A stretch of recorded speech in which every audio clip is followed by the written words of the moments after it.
Hey YouTube, here's why you change your oil. This lifter were very difficult to get out because see that varnish brown at the bottom? That's from varnish buildup.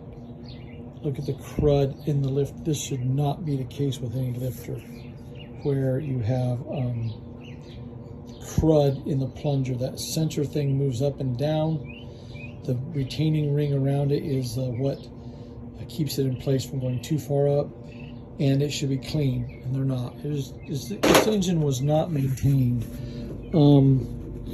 Made it very difficult to remove these. We got them all out though, got the cam out. You had to get these out first before the camshaft could come out. We did it with a tool, but it took a lot of effort. It took us a couple hours. It's just, you know, oil changes are cheap. Use good oil. You don't have to use synthetic, but my thing is I use Mobil 1, everything. Mobil 1 filter, Mobil 1 synthetic. The Ford Focus from day one's had full synthetic oil ever since, you know, 5,000 miles. Break it in and then put the synthetic, and doesn't leak a drop. It doesn't burn anything. It's clean. If the engine's in the indicator, I've had the engine apart, but if a transmission using Mobil 1 ATF is in the indication, it's spotless.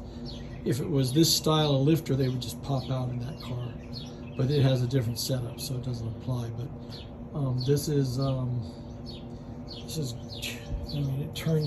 mean, that's wwhy the engine made a lot of ticking noise, because camshaft and the lifter bodies, we didn't check this, but they look concave. They should be slightly convex. They're slightly convex when new.